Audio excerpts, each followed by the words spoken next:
আমাদের বলেছিলেন যে 10 লাখ টাকা না হলে তিনি ওই ফ্ল্যাট ছাড়বেন না। 4 তারিখের পর সরকার বদলানোর পর আমি যখন সেটা কেস করি, কেস করার পর মানে আমাকে শঙ্কুদেব দা, তারপর হচ্ছে যুব মোর্চার শুভঙ্কর দা, তারপর হচ্ছে সুরজিৎ দা, এরা সবাই মিলে আমাকে হেল্প করার পর, তখনও মিডিয়াকে জানানোর কথা হয়েছিল, তো সবাই মিলে আমাকে হেল্প করার পর তখন উনি উইদাউট টাকা আমাদের সবাইকে সেই ফ্ল্যাটের ঘরটা হ্যান্ড ওভার করে। তার আগে যখন আমরা এটা নিয়ে কমপ্লেন করতে গেছিলাম রিজেন্ট পার্ক থানায়, পুলিশ তো এফআইআরই নিত না। তাহলে যেখানে এই ঘটনার শিকার আমি, সেখানে আমি ওই ঘটনা এফআইআর করলে পুলিশ কি সেই এফআইআর নেবে? কখনোই নেবে না, সেই জন্য আমি করিনি। এই ফ্ল্যাটে কি হতো, মানে ওখানে এই ফ্ল্যাটে উনি একটা কেয়ারটেকার রুম আছে, এই যে ফ্ল্যাটে আমি থাকি সেই ফ্ল্যাটের নিচতলায় একটা কেয়ারটেকার রুম আছে। তারক দত্ত এখানকার বড় প্রমোটার, অরূপ দার এই ভরাট মাঠেরও সংস্করণ উনি করেছেন। এবার ওই ব্যাপারটা হচ্ছে যে উনি ওনার লেবার রাখতেন, অযাচিতভাবে বিভিন্ন রকম লেবার থাকতো, বিভিন্ন রকম লোক, আর যখন তখন ওই যে পাশের বাড়িটা করছেন তখন তার জিনিসপত্র থাকতো, জল ইউজ হতো, মিস ইউজ হতো, উনিও ইউজ করবেন। ওই ঘরটা ছেড়ে দেওয়ার জন্য উনি 10 লাখ টাকা ডিম্যান্ড করেছিলেন। আমরা একাধিকবার এফআইআর করেছি, কোনো রেজাল্ট হয়নি, কিন্তু 4 তারিখের পর যখন আমরা আবার এফআইআর করলাম তখন উনি নিজে থেকে উইদাউট এনি টাকা আমাদের ঘরটা হ্যান্ড ওভার করেছেন। মানে অরূপ বিশ্বাস এটার সঙ্গে জড়িত ছিল? ওনার আমি জানি না, উনি অরূপ বিশ্বাসের খুবই ক্লোজ, তারক দত্ত প্রমোটার, সবাই জানে। মূলত তার ডাকনা ওনার বোকা। আচ্ছা, কতটা বোকা আমি জানি না, ঠিক আছে। তবু এবারে আমি জানতে চাইব যে টলিউড প্রসঙ্গে।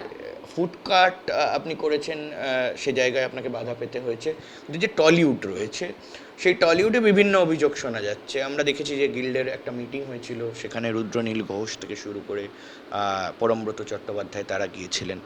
টলিউডে কাজ করার ক্ষেত্রে কি কোথাও মনে হয়েছে যে আপনি বাধাপ্রাপ্ত, বা সে জায়গায় দাঁড়িয়ে, বা আপনার বন্ধু বান্ধব যারা কলিগস রয়েছে তাদের মুখ থেকে কি গল্প শোনা? দেখুন, এই সময় পিরিয়ডটা আমি টলিগঞ্জে ছিলাম না, বিকজ 2004-06 থেকে থিয়েটার করার পর 2014-তে আমি লস অ্যাঞ্জেলেস চলে যাই। আমি আবার ব্যাক করি 2024-এ, তখন আমার করোনার সময় টুম্পা সোনা গানে আমার কামব্যাক হয়। তারপরে আমি সিরিয়াল করি, অনেকগুলোই সিরিয়াল করেছি, করার পর তারপর আমি ক্রাইম ডায়েরি করি। তার আগে আমি অষ্টমী করেছি, তার আগে আমি আমার সিরিয়ালটার নাম মনে নেই, যাই হোক কয়েকটা সিরিয়াল করেছি। তারপরে আমি এটা হয়, মানে এই বিষয়টা হয়। তাহলে এবার আমার বক্তব্য হচ্ছে যে যখন আমি কাজ করেছি, তখন পরবর্তীকালে যখন আমি কাজে গেছি লাস্ট সিরিয়ালে, অনেকের কাছে শুনেছি যে এরকম হচ্ছে বা এরকম হয়, পয়সা চাওয়া হচ্ছে, ব্যান করে দেওয়া হচ্ছে। যেমন আমি আমার একটা খুব প্রিয় ডিরেক্টর, আমি নাম নিচ্ছি না, তাকেও বহুদিন ব্যান করে দেওয়া হয়েছিল, কিন্তু তার সঙ্গে কাজ করার অভিজ্ঞতা আমার কাছে ভীষণ ভালো। তো এরকম প্রচুর হয়েছে। প্রচুর হওয়ার পরও আমি শুনেছি, কিন্তু আমি এটা খুব বেশি ফেস করেছি বলবো না। মানে আপনি ফেস করেননি, কিন্তু আপনার কলিগ বা আপনার বন্ধু বান্ধব? শুনেছি, টেকনিশিয়ানদের কাছ থেকে প্রচুর শুনেছি। স্বরূপ বিশ্বাসকে নিয়ে মূলত কি শুনেছেন? স্বরূপ বিশ্বাসের যে ব্যান কালচার, এই ব্যান কালচার নিয়ে অনেক কিছু শুনেছি আর কি। ব্যান করে দেওয়া, তারপরে কারোর কার্ড নিয়ে করা, এই সমস্ত কিছু। এবং নারীদের সঙ্গে কোনো খারাপ কাজের সেটা তো এখন আমি নিউজ চ্যানেলে দেখতে পাচ্ছি, সেটা তখন শুনিনি এবং আমি কোনো এক্সপিরিয়েন্স করিনি সে বিষয়ে। আমি একটাই এক্সপিরিয়েন্স করেছি উনার সঙ্গে, যে পরের দিন উনি যেতে বলেছিলেন। তারপর আর কোনো ডিস্টারবেন্স আপনাকে? না, তারপরে কোনো ডিস্টারবেন্স হয়নি। মানে আমি তো এটা শেয়ারই করিনি যে ডিস্টারবেন্স হওয়ার মতো, মানে আমি ওখান থেকে মুভ অন করে গেছি, উনিও ভুলে গেছেন হয়তো। সে জায়গায় দাঁড়িয়ে এখন কি মনে হয় যে আগের যে কালচার ছিল টলিউডে সেটা বদলাতে শুরু করবে, মানে কোথাও গিয়ে? হোপফুলি, কিন্তু এখনও টলিগঞ্জে অবস্থা যে খুব এখন সেট করা বা যে গিল্ড থাকবে কি থাকবে না, এইসব নিয়ে নানা রকম তর্ক বিতর্ক চলছে। এবার নিশ্চয়ই অবভিয়াসলি আমাদের যিনি রুদ্রনীল বা পাপিয়াদি, এরা সবাই মিলে সেই প্রবলেমগুলো সলভ করার চেষ্টা করছে। এবার সেটা এখন মিটিংয়ের পর মিটিং হয়ে প্রবলেমগুলো যদি খুব তাড়াতাড়ি সলভ হয়ে যায় তাহলে তো খুবই ভালো হয়। কিন্তু ওনারা তো কথা বলছেন, ওনারা তো সেই ইনিশিয়েটিভটা নিয়েছেন, তো আশা করি এরপর টলিগঞ্জে ভালো ভালো কাজ হবে। আপনার কি মনে হয় কোথাও গিয়ে যে অরূপ বিশ্বাস যখন ছিলেন সেই সময় কোনো নেপোটিজম হতো টলিউডে, বা শুনেছেন এরকম ধরনের ঘটনা যে তাদের পছন্দের লোককে দিয়ে কাজ করানো, বাকিদের সুযোগ না দেওয়া? নেপোটিজম ব্যাপারটা আমি অতটা জানি না, নেপোটিজম কি হয়েছে, কারণ আমি ওই সময়টা তো টলিগঞ্জে কাজ করিনি, তো আমি কি করে বলবো যে কি হয়েছে না হয়েছে।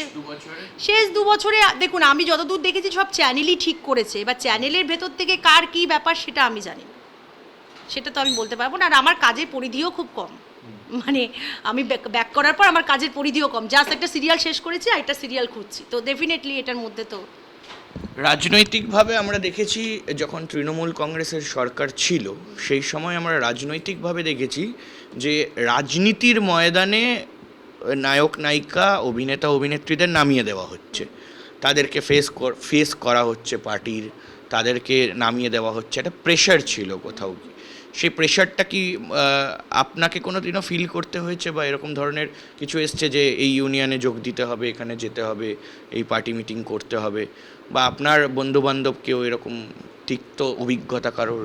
হ্যাঁ, এইটা একটা ব্যাপার শুনেছি বা দেখেছি যে বিভিন্ন রকম লোকজন রাজনীতির ময়দানে থাকলে তারা পরপর পরপর করে সিরিয়াল পেয়ে গেছে।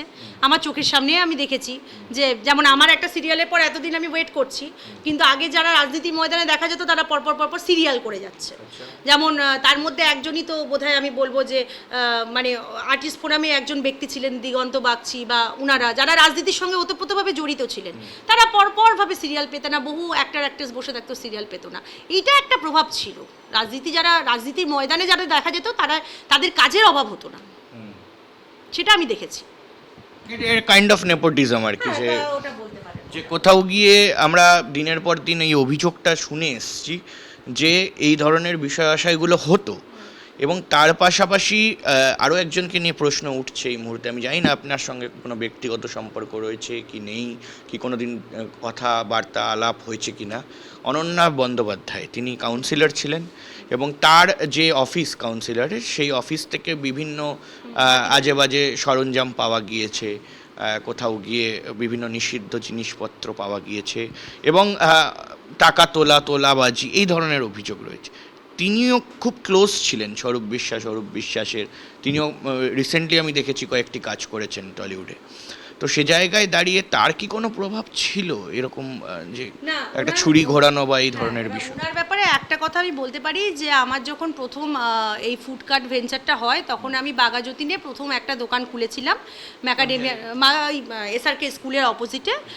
তো তখন প্রথম আমার ওই জায়গাটা হয়, তারপরে তো আমি ফুডকার্ট ভেঞ্চারে মুভ করি।